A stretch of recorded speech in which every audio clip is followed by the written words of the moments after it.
That often in the White House, we honored the President, First Lady of France, not so long ago.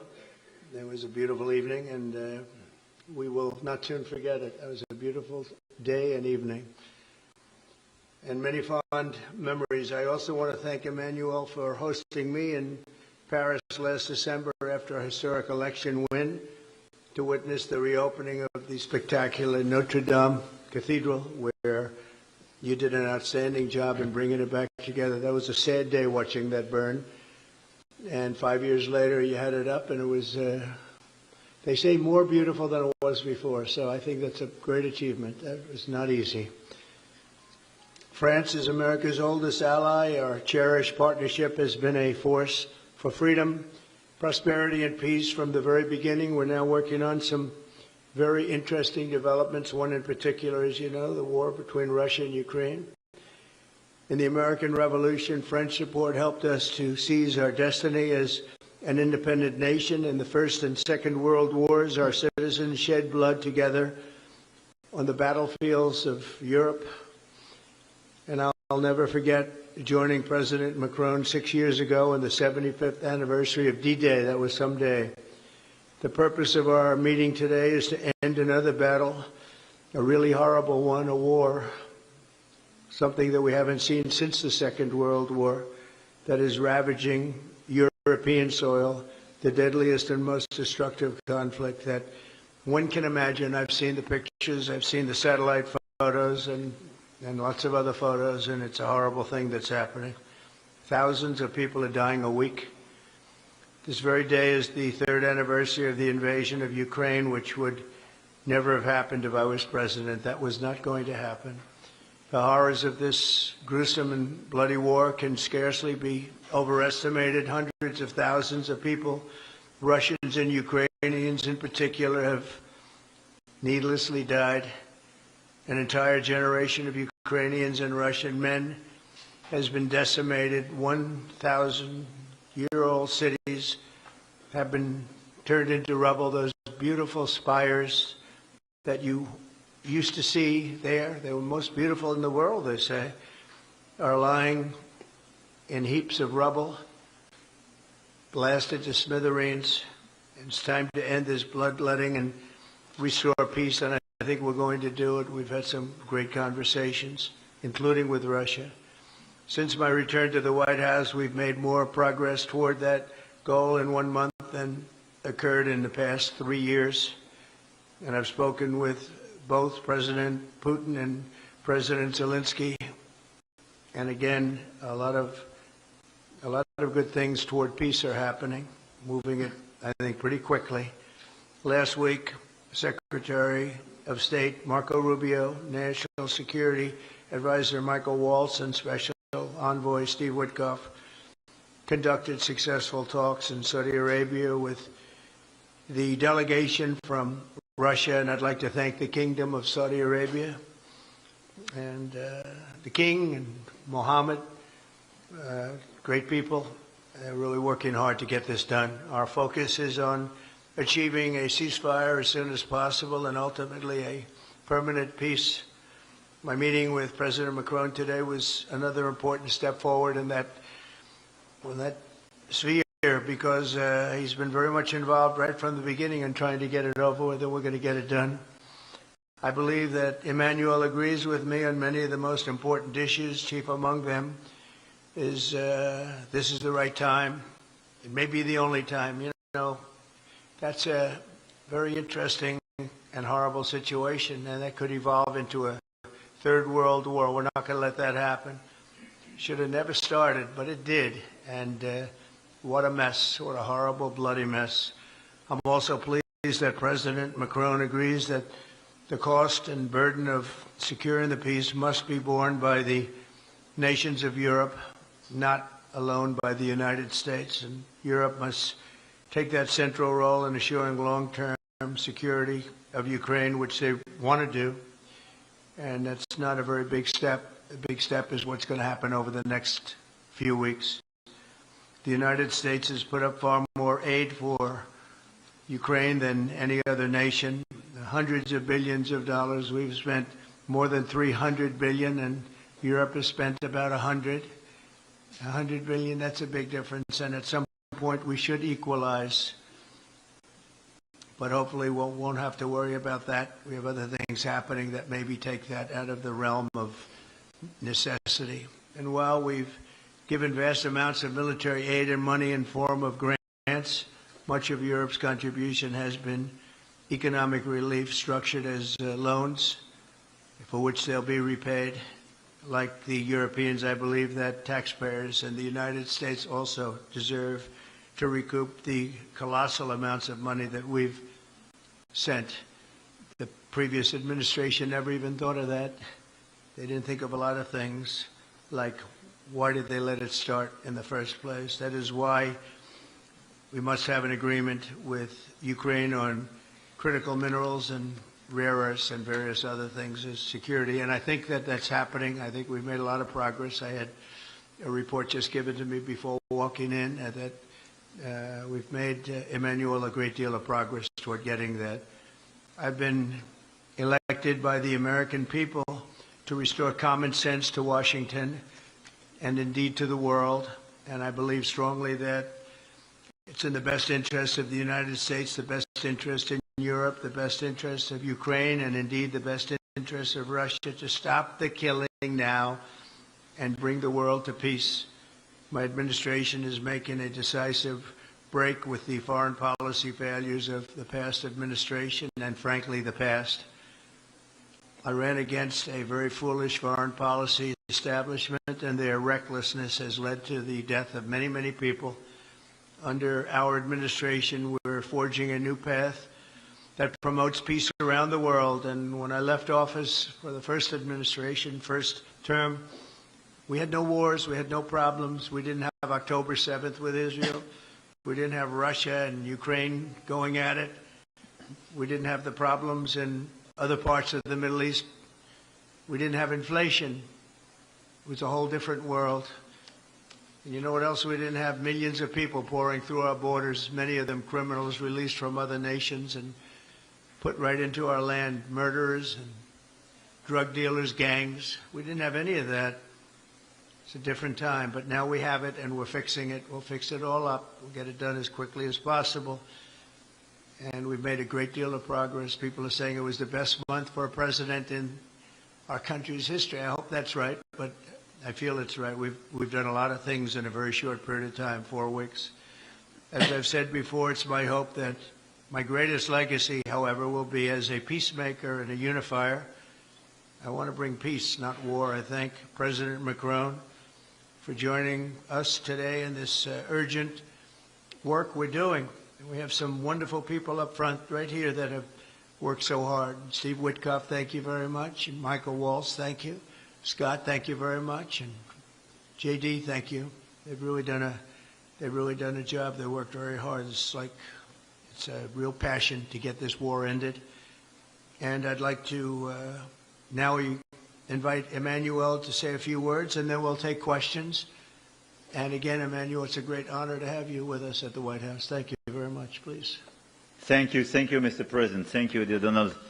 Ministers, ladies and gentlemen, mesdames et messieurs, je vais dire quelques mots en français.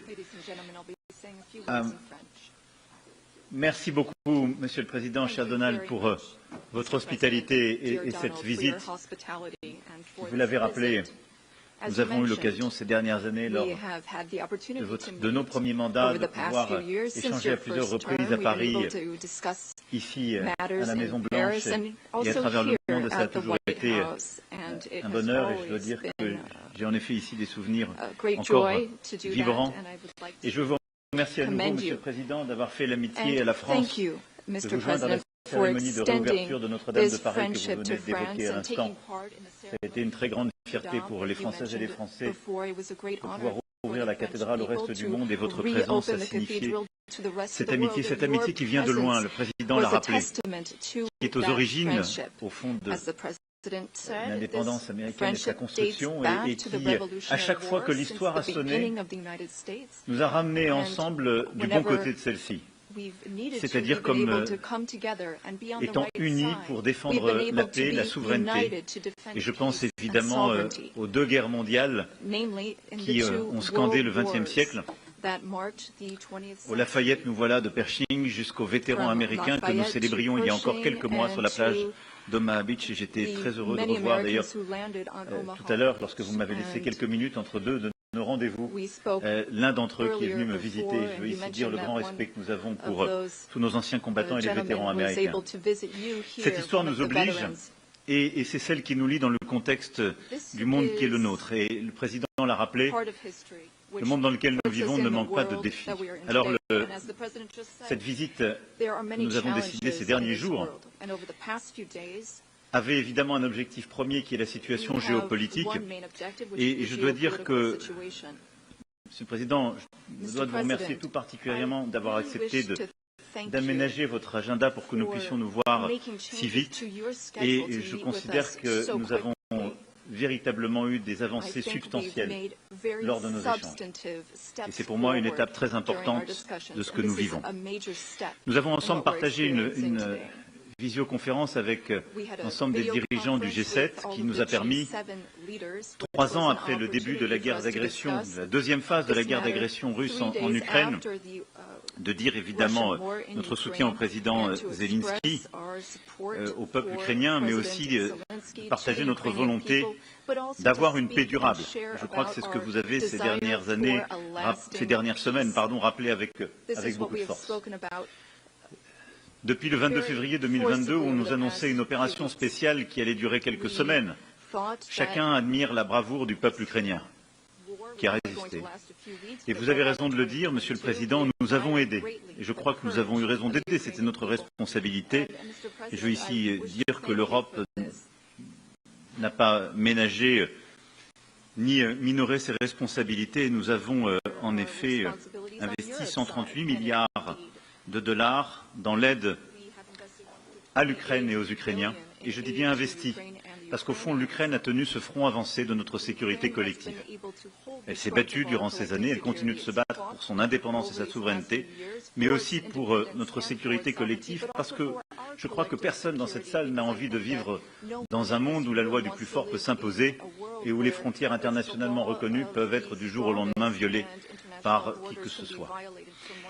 Alors, je considère que ces dernières heures, et vous l'avez d'ailleurs dit tout à l'heure, plusieurs choses se sont cristallisées et nous avons pu avancer sur plusieurs points. D'abord, je veux saluer votre décision de voir le président Zelensky et de finaliser en effet cet accord qui est important pour les États-Unis d'Amérique et pour l'Ukraine sur les minerais critiques et les terres rares, mais d'avoir cet échange de substances avec le président Zelensky dans cette phase est très important et de pouvoir finaliser cet accord qui aussi acte votre engagement pour une Ukraine souveraine est, à mes yeux, un point très important et souhaitable. Ensuite, votre volonté de bâtir la paix, nous la partageons.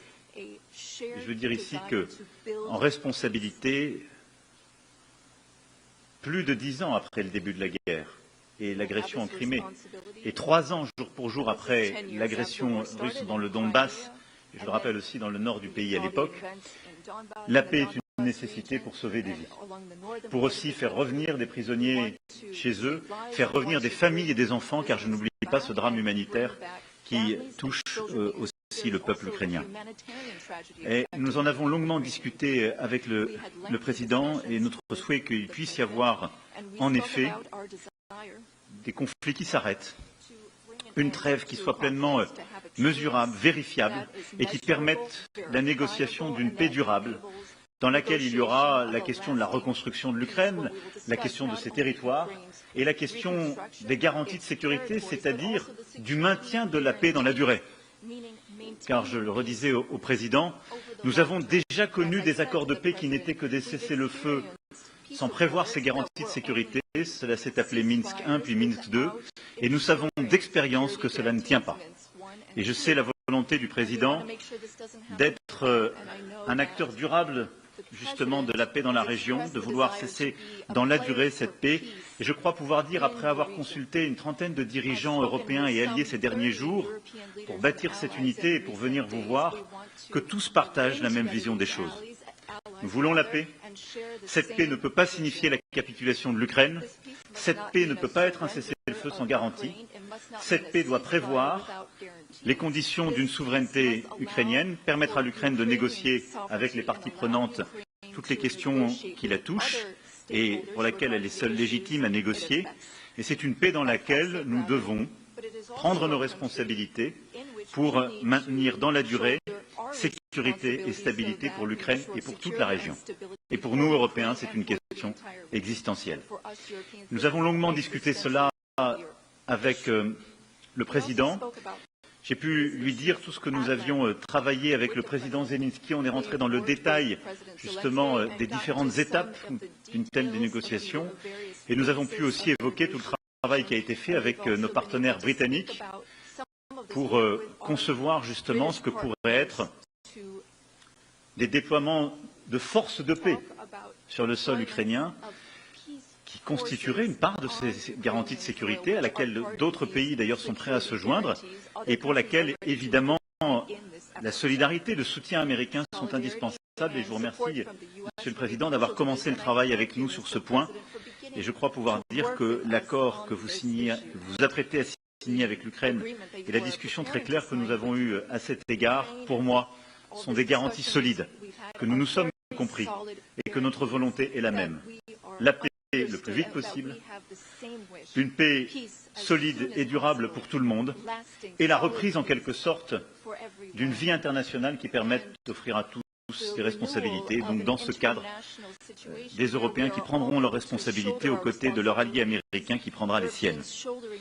À cet égard, je suis venu aussi ici porter un message, Président, de très grande clarté de l'engagement européen. Nous sommes engagés pour bâtir une paix durable. Nous sommes engagés comme Européens pour être partie prenante, justement, de ces garanties de sécurité. Et plus largement, nous sommes engagés, conscients que nous sommes, que les Européens doivent encore faire davantage pour la sécurité de l'Europe, sa défense, et en quelque sorte un partage plus juste du fardeau sécuritaire que votre pays porte depuis plusieurs années. Et au fond, pas simplement, Monsieur le Président, vous savez l'amitié que je vous porte parce que vous le demandez, vous le demandiez déjà avec force à votre premier mandat, mais parce que je crois que tout le monde maintenant en Europe est lucide sur le fait que c'est notre devoir pour nous-mêmes, en tant qu'Européens, compte tenu du risque qui nous entoure et de la responsabilité qui est la nôtre. Et donc le président Costa ce matin a rappelé cet agenda de Versailles de mars 2022 qui a déjà conduit les Européens à augmenter de manière historique leurs investissements. Les Européens sont prêts à faire davantage pour cette sécurité, beaucoup plus et beaucoup plus fort.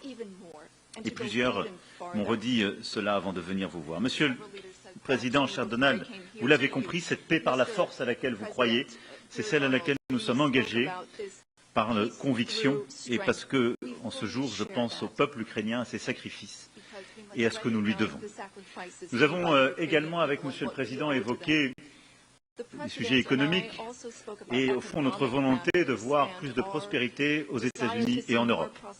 Nous avons eu des discussions, elles seront poursuivies par nos ministres, nos équipes, pour clarifier les sujets qui doivent l'être.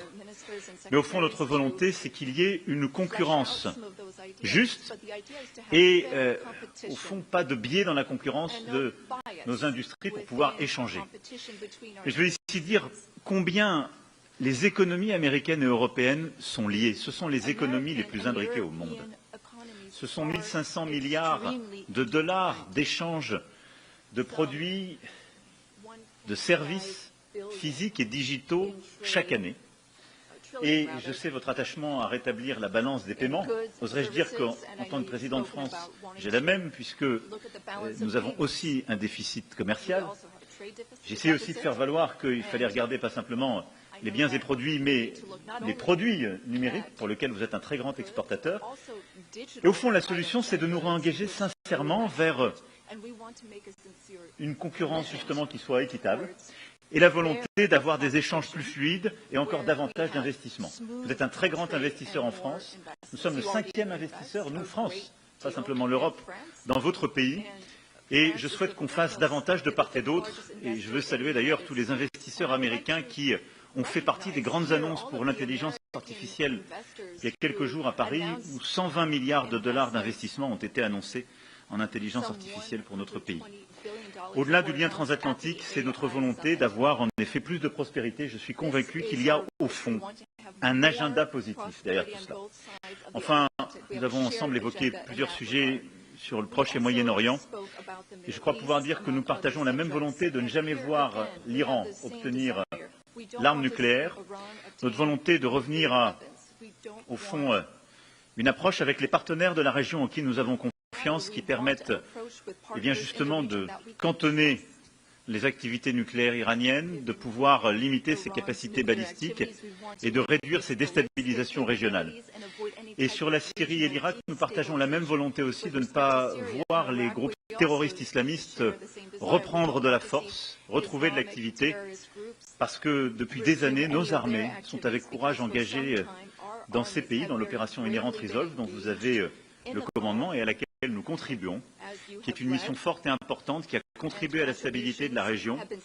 Et je le dis avec ici beaucoup de sincérité, de force et d'engagement, puisque la France a été touchée par un attentat terroriste en 2015 qui avait été préparé en Syrie par ces mêmes groupes. Et donc nous ne céderons rien dans cette région à vos côtés pour plus de sécurité. Voilà, mesdames et messieurs, en tout cas nos échanges ont été extrêmement fructueux, à la fois ce matin à l'issue de notre visioconférence et à l'instant avec le vice-président, les ministres et nos conseillers. Et je veux vous dire combien, après ces échanges avec le président Trump, je suis convaincu qu'il y a un chemin. Nous avons partagé nos convictions, nos exigences. Nous savons tout le travail qui reste à faire. Et donc, dans les prochaines semaines, nous avancerons ensemble et nous aurons l'occasion, nos équipes puis nous, de nous revoir dans des formats différents pour faire de cette paix solide, durable, je l'espère avec beaucoup de force, une réalité de court terme. En tout cas, Monsieur le Président, permettez-moi de vous remercier pour votre accueil, remercier pour la qualité de nos échanges et pour votre engagement. Merci, cher Donald. Thank you very much. Thank you, Emmanuel.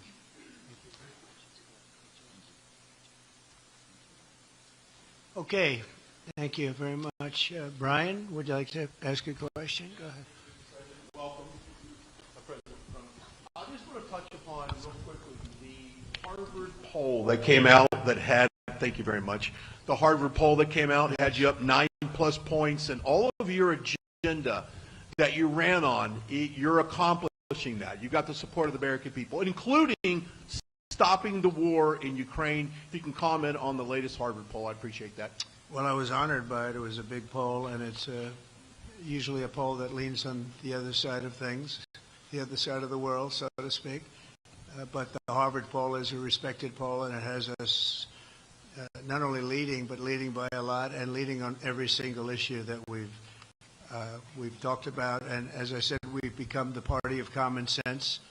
And I think that's a very important element now, common sense, because what's happening in the world and even in this country, some of the things that took place, many of them are now canceled and the rest are being canceled as we speak. But we've moved very rapidly and I think very effectively. So I was honored by that poll. Thank you very much. Appreciate it. Go ahead, please, go ahead.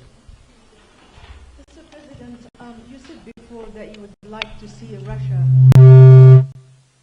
Yes, go ahead.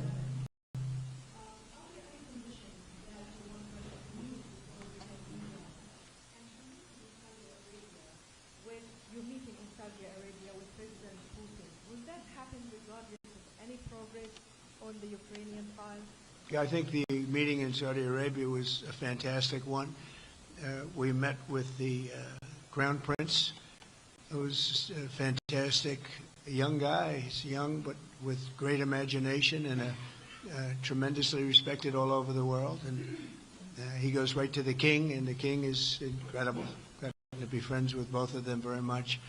And they want to see this ended, and they're going all out to make sure that it is ended. I think Russia, likewise, I've spoken to President Putin, and my people are dealing with him constantly, and his people in particular. And they want to do something. I mean, that's what I do. I do deals. My whole life is deals. That's all I know is deals. And I know when somebody wants to make it and when somebody doesn't. I will say this, before I came here, there was no communication with Russia whatsoever, and Russia wasn't answering calls. They were not talking to anybody. They wouldn't talk to anybody, and people sort of accepted that as being that they want to go forward and just keep going without stop. But when I got here, one of the first calls I made was to President Putin, and we were treated with great respect, and they want to end this war. So that's a big thing, because I didn't know if I could say that, but it's a big thing. They want to do it, and the group in the front row that I introduced, they're all very active in it, and we're working on deals right now, transactions right now, and in particular, the big one is to get the war stopped, whether it's ceasefire or direct to an agreement. I'd like to go directly to an agreement, but ceasefire will always happen a little bit quicker, and every day you're saving thousands, or at least hundreds, but thousands in some cases lives, so we want to see if we can get that done very quickly. Yes, for the President, please. Thank you. Correspondent based in Paris. Question for both of you, actually. Mr. Macron, you were one of the last Western leaders to speak to Putin before Ukraine's invasion. What advice, what recommendation could you make to President Trump to make sure that this time you can get strong enough guarantees from Putin to get a peace deal that lasts this time? And Mr. President Trump, what makes you think you can trust Putin in those negotiations? Thank you. Look, I will never give any advice to President Trump. We have friendly and trustful discussion, but my experience with President Putin is the following. Number one, I always think it's good to have discussion with other leaders, and especially when you disagree. I stopped my discussion with President Putin after Bucha and the war crimes because I considered that, we had nothing to get from him in that time. Now there is a big change because there is a new U.S. administration. So this is a new context. So there is good reason for President Trump to re-engage with President Putin. But my experience is the following, and I shared it with President Trump and the team. In 2014, our predecessors negotiated peace with President Putin. But because of the lack of guarantees, and especially security guarantees, President Putin violated this peace. And I had several discussions, especially at the beginning of 2022, several times, 7 hours with President Putin, 15 days before launching of the attack. He denied everything, but we didn't have security guarantees. So this is why being strong and having deterrence capacities is the only way to be sure it will be respected. And I insisted on that, and this is why I believe that the US has the capacity to do so. And this is why I think we should never say, I will never send any boots on the ground, because you give a blank check to violate any type of commitment. So I think it's good to have discussion. I think it's useful to have negotiation. I think it's super important to go to the peace. But my strong point was to say, let's try to get something first which can be assessed, checked and verified. And let's be sure that we build sufficient guarantees on the short run. And this is where we are ready to be engaged. As for France, a lot of my European colleagues are ready to be engaged. But we do need this American backup, because this is part of the credibility of the security guarantees. And this is our collective deterrence capacity. And I have the feeling that the President has this capacity. Benefit of Russia to make a deal, and I feel that we'll do that. It is what it is. Again, it's a war that should have never been started. It's a war that would not have been started if I were president, but it did start, and it's at a terrible level where cities are burned down and shot down to the ground. It looks like demolition sites, a whole big pile of demolition sites, and we got to get it stopped. Too many people, too much agony. The whole culture is destroyed when you rip down some of those ancient, really ancient or near ancient buildings. It's so sad to see. But I think it's very much to the benefit of this tremendous distrust on both sides. That's why it's good that I'm coming in now. But I think it's to the very much benefit of Russia to make a deal and to go on with leading Russia in a very positive way. That's what you have to do. But I really believe that he wants to make a deal. Maybe wrong, but I believe he wants to make a deal. Yeah, go ahead, please. Next week, there's a key deadline for your Canada and Mexico tariffs. Do you expect those will go back on, or do you believe those countries have done enough on the border to stop those from taking effect? And for President Macron, I'm wondering if you believe that this critical minerals deal with Ukraine represents a de facto security guarantee by the United States, since the U.S. would have an interest in protecting those reserves in Ukraine. Thank you. We're on time with the tariffs, and it seems like that's moving along very rapidly. We've been mistreated very badly by many countries, not just Canada and Mexico. We've been taken advantage of. We were led by, in some cases, fools, because anybody that would sign documents like they signed, where they were able to take advantage of the American people, like has happened over the last long period of time, except for a little 4-year period that took place 4 years ago. But anybody that would agree to allow this to happen to our country should be ashamed of themselves. No, the tariffs are going forward on time, on schedule. This is an abuse that took place for many, many years. And I'm not even blaming the other countries that did this. I blame our leadership for allowing it to happen. I mean, you know, who can blame them if they made these great deals with the United States, took advantage of the United States on manufacturing, on just about everything, every aspect that you could imagine they took advantage of. I look at some of these agreements, I'd read them at night, and I'd say, who would ever sign a thing like this? So the tariffs will go forward, yes, and we're going to make up a lot of territory. All we want is reciprocal. We want reciprocity. We want to have the same. So if somebody charges us, we charge them. It's very simple, but it'll be very good for our country. Our country will be extremely liquid and rich again. Plus, we're doing other things, as you know. We're finding tremendous waste, fraud, and abuse at levels that nobody thought possible. You're seeing what's going on. And that was also part of the Harvard poll. Do you agree with what President Trump is doing with Elon and others that are looking for the waste, fraud, and abuse? And the numbers were staggering. It was like 70% to 2%. Everybody wants to find out. They don't like it. And you know, the radical left or whoever it may be starts screaming about the Constitution, but it has nothing to do with the Constitution. It has to do with fairness to this country.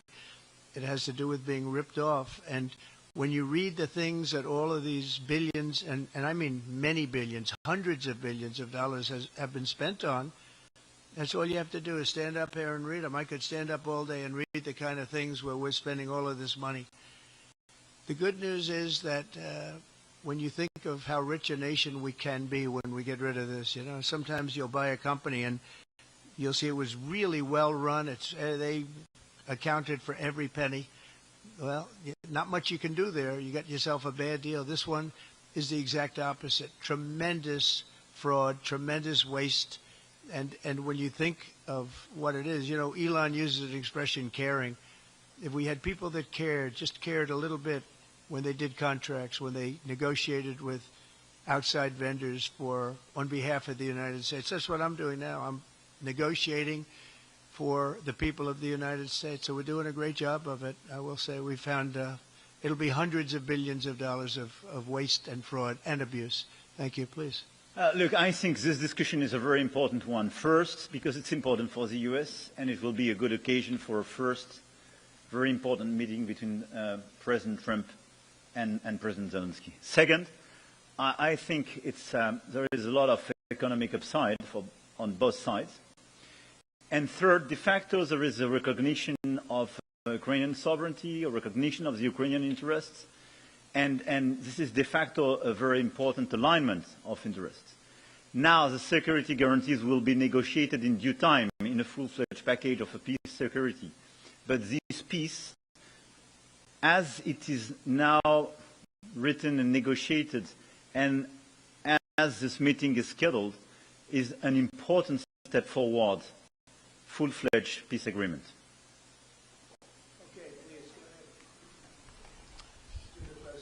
Monsieur le Président Trump, Monsieur le Président Macron, Monsieur Trump, first of all, you say, I would like to make a deal with Putin. So when you do a deal, it's a win-win deal. What are you giving to him and what is he going to give you, to America? And I was impressed by the way you referred to Notre-Dame and that you were impressed by the reconstruction of Notre-Dame. A lot of Americans have sent money to Paris to participate to the reconstruction of Notre-Dame. As a President of the United States, are you going to contribute to the reconstruction of Ukraine? Et Monsieur le Président Macron, quelle est pour vous la principale avancée de votre entretien avec Donald Trump? Et pouvez-vous nous confirmer qu'il y a effectivement un accord pour envoyer des troupes européennes de maintien de la paix? Est-ce que la France va le faire? Combien d'hommes? Pour faire quoi? Et est-ce que ce n'est pas un grand danger d'envoyer des troupes françaises ou européennes en Ukraine? Merci. Well, I guess it's a little strange question because you ask whether or not we're going to, on behalf of the United States, contribute to Ukraine. I mean, we're in there for about $350 billion. I think that's a pretty big contribution. I do appreciate the first part of your question, however, because I think they've done an incredible job with the Cathedral of Notre-Dame. I think the President has done. I know he headed it up, and I know how hard he worked, and it took a period of time, but really not a long period of time considering what that was, so delicate, so beautiful. And I was there, and I saw the work, and I'm very good at construction. I know good construction. I know bad construction. They did a beautiful job, and this man has to be given a lot of credit for that. It's an incredible cathedral. Most people thought it couldn't be saved, and if it was, it would have to be built in a different form, and we didn't want to see a different form. We wanted to see the same form that you built. So I just want to congratulate you. That was an amazing job. I don't think you've gotten enough credit for it. Someday you will. Someday you will. Thank you, Donald. Merci beaucoup. Pour revenir à votre question, je considère que la discussion d'aujourd'hui a été marquée par plusieurs avancées. D'abord, la confirmation, c'était une des choses importantes pour nous. Ça fait partie de tout le travail qu'on a mené aussi avec le président Zelensky pour essayer de bâtir une proposition d'action qui soit acceptable pour l'Ukraine. Le fait que le président Trump a confirmé qu'il allait rencontrer rapidement le président Zelensky pour finaliser l'accord sur les minerais critiques et les terres rares, et pour avoir une discussion d'ensemble dans ce contexte. Ça, je pense que c'est un point très important. La deuxième chose, nous avons, dans le cadre de la discussion, nous sommes rentrés dans le détail de la proposition d'action que nous venions faire, de comment la paix ou une trêve, des éléments concrets, mesurables pouvaient être organisés et comment ensuite on pouvait structurer la discussion. Et donc la France, plusieurs autres pays européens, l'Ukraine sont évidemment maintenant au travail pour pouvoir bâtir ce qui est cette paix durable avec des éléments très concrets dans lesquels il y aura justement les garanties de sécurité, les questions territoriales qui appartiennent totalement à l'Ukraine, la question de la reconstruction, la question du potentiel économique et des minerais rares. Donc là-dessus, on a pu discuter en détail de ces propositions d'action. Puis, troisième avancée qui est pour moi vraiment un des acquis de notre discussion d'aujourd'hui et qui marque un tournant, c'est la précision avec laquelle nous avons parlé des garanties de sécurité. Et je pense que le Président a eu lui-même tout à l'heure et encore aujourd'hui, à l'instant, des mots très clairs. Il veut la paix. Nous voulons la paix, on est totalement d'accord. Nous voulons un deal rapide, mais pas un accord qui soit fragile. Et le fait qu'il y ait des Européens qui soient prêts à s'engager pour apporter leur réponse à ces garanties de sécurité, et qu'il y ait une clarté maintenant du message américain sur le fait que les États-Unis d'Amérique, comme alliés, étaient prêts à apporter justement un soutien, une solidarité à cette approche, est pour moi un tournant. Et c'était un des acquis de ce déplacement et de nos discussions. Pour ce qui est des troupes, je vais ici clarifier les choses. On a pu par le passé, en particulier il y a un an, à des fins qui étaient à mes yeux pleinement légitimes, évoquait la possibilité d'envoi de troupes dans un contexte de guerre. C'était pour recréer de l'incertitude stratégique. Là, quand on parle de troupes, on en parle le lendemain de la négociation d'une discussion de paix durable. Et donc, une fois qu'il y a une paix solide, durable, négociée, signée par l'Ukraine et la Russie, dont nous serons collectivement les garants,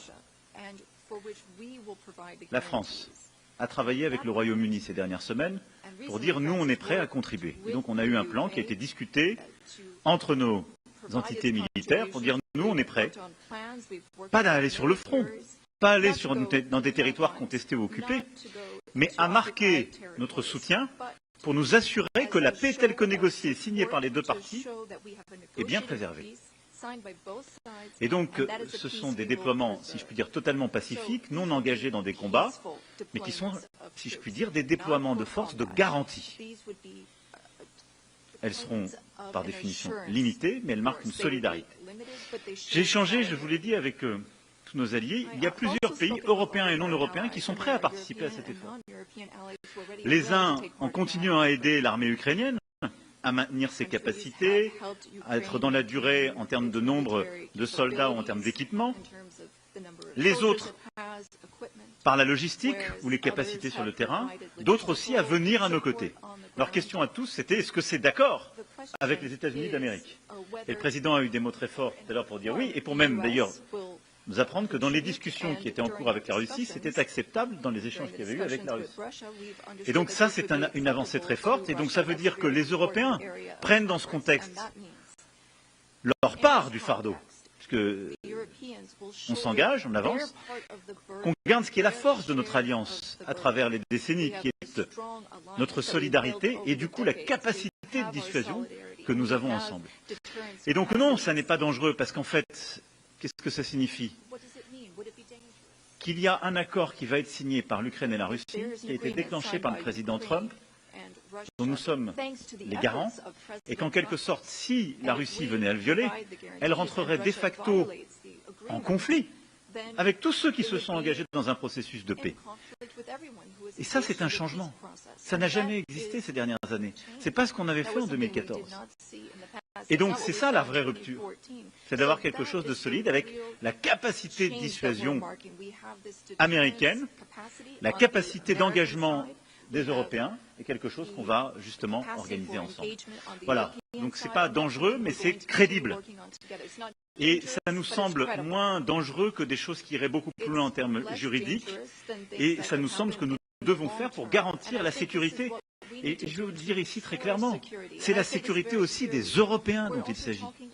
Et moi, c'est ce que je dis depuis des semaines. Si on ne garantit pas la sécurité de cette part du territoire de l'Europe, comment garantir notre propre sécurité à tous?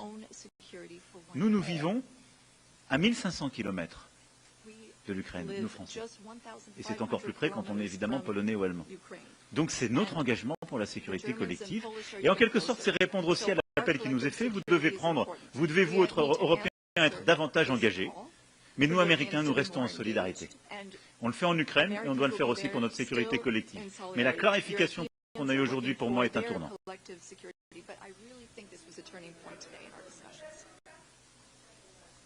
Emmanuel, thank you very much. Great job, and it's been wonderful being with you. Say hello to your beautiful wife, and we will see you again soon. We'll be speaking often. We'll get this thing worked out. We're going to get it done. So important, and great job. Thank you.